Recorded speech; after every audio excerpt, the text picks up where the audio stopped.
हाँ जी बेटा। आज हम लेके आए हैं यूटी का प्रिपरेशन का एक नया क्वेश्चन। क्वाड्रेटिक इक्वेशन का बहुत ही इंपॉर्टेंट क्वेश्चन है और ये आपके क्वेश्चन पेपर का पार्ट भी है। मैं आपको अभी ना स्क्रीन शेयर करके दिखाती हूँ बेटा। अगर आपको मेरी स्क्रीन विजिबल हो रही हो तो ये हमारा, ये देखो, आप देखोगे ये पेपर है हमारा। You can see math standard का पेपर है 32 2। ठीक है, इसके अंदर, ठीक है, इसके अंदर हमारा क्वेश्चन है सेक्शन डी के अंदर 34th क्वेश्चन। 5 मार्क का क्वेश्चन है, बताइए। In a flight of 600 kilometre an aircraft slow down its speed due to the bad weather. Its average speed for the trip reduced by 200 km per hour from its usual speed and the time. Flight increased by 30 minutes. Find the schedule duration of the flight. Very very important question है। ठीक है, सबसे पहले मैं आपको यही बोलूंगी, please मेरे चैनल को सब्सक्राइब कर दो, लाइक कर दो। ठीक है, और आप लोगों को ऐसा लगता है कि आपको ऐसे क्वेश्चन और करने हैं तो मैं डिस्क्रिप्शन बॉक्स में ऑलरेडी इसके क्वेश्चंस ऐड कर चुकी हूँ। ठीक है, सो दैट कि आप इस क्वेश्चन में पूरा एक्सेल कर जाएं। और this is very very important question for your exam purpose, for your board purpose. ठीक है, इस टाइप के क्वेश्चन एग्जैक्टली यही आएगा ऐसा नहीं होता है बेटा।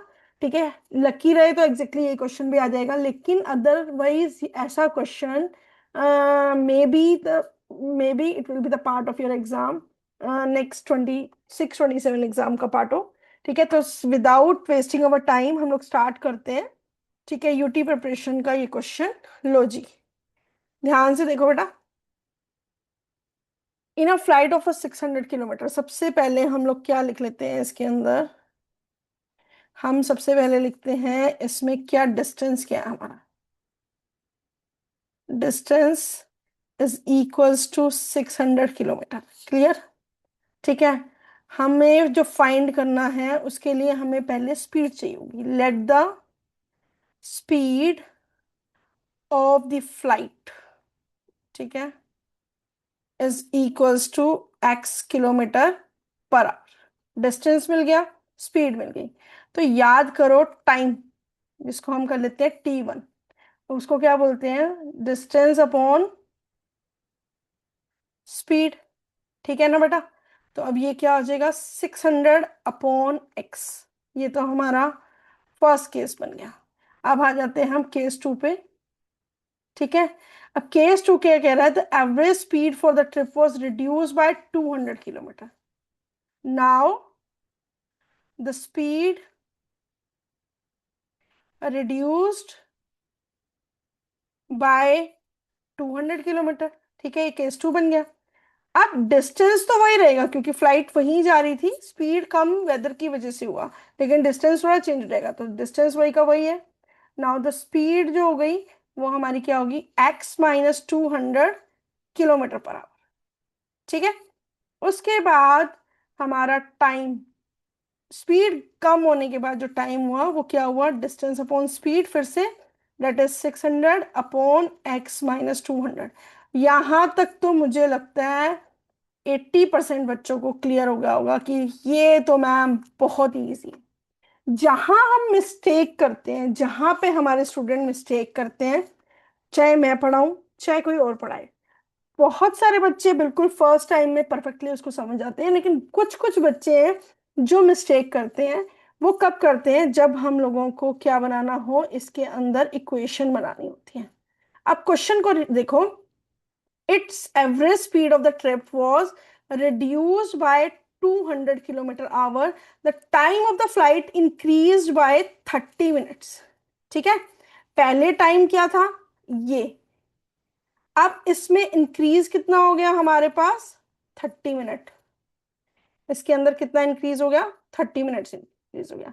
तो हमारी जो इक्वेशन बनेगी, हम इसको कैसे लिखेंगे? अकॉर्डिंग टू क्वेश्चन, जो हमारे पास अभी जो टाइम लग रहा है फ्लाइट का रिड्यूस होने, क्योंकि अब तो धीरे ही चल रही है ना, स्टार्टिंग में तेज चली थी तो अभी धीरे चल रही है, तो इज इक्वल्स टू जितना हमारा टाइम पहले लग रहा था उसमें 30 मिनट्स मोर ऐड हो गए। याद रखना बेटा, ये सब चीज हमारे पास टाइम जो है ये आवर्स में दे रखा है। ये भी आवर्स में दे रखा है। तो अब हम लोग क्या करेंगे, हम लोग क्या करने वाले हैं, इसको भी हम किस में चेंज करेंगे, आवर्स में। 600 divide by x minus 200 is equals to 600 by x plus 30/60। अभी आवर्स में चेंज हो गया, तो 600/x-200 minus 600/x is equals to 1/2, क्योंकि जब मैं इसको सिंप्लीफाई करूंगी 1/2 आ जाएगा।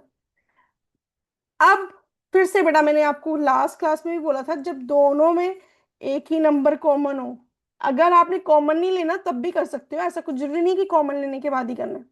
आप इसमें से 600 कॉमन लो, 1/x-200 minus 1/x is equals to 1/2। ठीक है बेटा, मैं आपको बारी बारी गलती पॉइंट्स आपको नोटिस करा रही हूँ। जहां पे मिस्टेक होने के चांसेस सबसे ज्यादा बढ़ जाते हैं वो है ये वाली लाइन। प्लीज मेक श्योर इसको बहुत अच्छे से समझना। ऐसे प्रैक्टिस क्वेश्चन ट्रेन वाला भी आएगा, तो हम ट्रेन वाला भी करेंगे तो तुम्हें और क्लियर हो जाएगा। ठीक है, उसके बाद हम लोग क्या कर रहे हैं, 600, अब हमारे पास क्या आ गया, एलसीएम आया x-200। तो ये चीज मैच हो गई, ऊपर x लिखा जाएगा। मेक श्योर अगर नेगेटिव साइन हो सेंटर में, बेटा जी यहां पे भी गलती करते हैं बच्चे, जहां पे भी नेगेटिव साइन हो और एलसीएम में हमें ये लिखना है, तो आप इन दोनों के साइन को चेंज कर दोगे, x नेगेटिव हो जाएगा, 200 पॉजिटिव हो जाएगा। प्लीज बेटा साइन का ध्यान रखना, नहीं तो क्वेश्चन गलत हो जाएगा। Please please please please please ध्यान रखना, साइन का जरूर ध्यान रखना। ठीक है, इज इक्वल्स टू 1/2। अब उसके बाद हम इसको आगे स्टार्ट करते हैं। ठीक है, ये हमारे पास आया 600, ब्रैकेट में हमारा ये x और ये x कॉम कैंसिल हो गया, 200 divide by x² minus 200x, मैंने ब्रैकेट ओपन कर दी है, इज इक्वल्स टू 1/2। तो ये हमारा आ गया 120,000 divide by x² minus 200x is equals to 1/2। Cross multiply बेटा, वेरी वेरी इंपॉर्टेंट क्वेश्चन है, वेरी वेरी इंपॉर्टेंट क्वेश्चन है, भूलना नहीं है, अच्छे से समझना है। मेरे वीडियो को 2 बार देखो, 3 बार देखो, फिर भी डाउट लगता है आप मुझसे कमेंट करके पूछो, कोई प्रॉब्लम नहीं है। ठीक है, बट क्वेश्चन को बिल्कुल करेक्ट करो बेटा जी, नंबर जाने ना पाए। ये 5 नंबर क्वेश्चन का सोल्यूशन देखते ही टीचर 1 सेकंड में बोले कि हाँ, इसमें तो इस बच्चे ने पूरा बहुत अच्छे से अटेम्प्ट किया है, मैं नंबर कहीं से काट ही नहीं सकती या काट ही नहीं सकता। So please please please make sure बहुत अच्छे से इस क्वेश्चन को करो। आई थिंक आपको ये स्टेप मेरे समझ आएंगे। मैंने क्रॉस मल्टीप्लाई किया, एक्स वाली टर्म, ये टर्म्स को मैंने ट्रांसपोज किया। Now what we want, multiply करके we need this and plus minus करके दिस, तो हमारे पास आ जाएगा x² minus 600x plus 400x minus 240,000 is equals to 0। x common, x minus 600 plus 400 common, भूलना नहीं है बेटा इस क्वेश्चन को, इसकी इक्वेशन सही बनानी है। x इज इक्वल टू 600 आ गया, x is equals to minus 400 आ गया। नेगेटिव नहीं हो सकती स्पीड, क्योंकि ये हमने x जो लिया था वो स्पीड लिया था। नाउ मेरे पास स्पीड क्या आ गई, speed is equals to 600 kilometre पर आवर, एंड डिस्टेंस मेरे पास ऑलरेडी 600 था, 600 किलोमीटर। तो मेरी ड्यूरेशन ऑफ फ्लाइट क्या आ जाएगी बेटा जी, कौन बताएगा ड्यूरेशन ऑफ फ्लाइट, कोई बताएगा, is equals to, this is duration of flight, 600 divided by 600 is equals to 1 hour। very good। ठीक है, क्लियर, भूलना नहीं, जहां फोकस हटा, जहां ध्यान हटा दुर्घटना घटी। यहां पे भी अगर ध्यान हट गया, बारी बारी बोल रही हूँ बेटा, यहां पे ध्यान हट गया, यहां ध्यान नहीं हटाना। याद रखना। ठीक है। ये वो है जिस ये है आपके क्वेश्चन का रूट। अगर रूट हिल गया तो सम भी हिल गया बेचारा। तो रूट को नहीं हिलाना, रूट को स्ट्रोंग रखना है और क्वेश्चन को सही करना है। ठीक है, भूलना नहीं है बेटा, बारी बारी प्रैक्टिस करोगे तो चांस ही नहीं गलती हो। ठीक है। ओके बेटा। आई होप ये क्वेश्चन समझ आ गया होगा, फिर भी कोई डाउट है तो कमेंट करके पूछ लेना। ठीक है। ओके बेटा।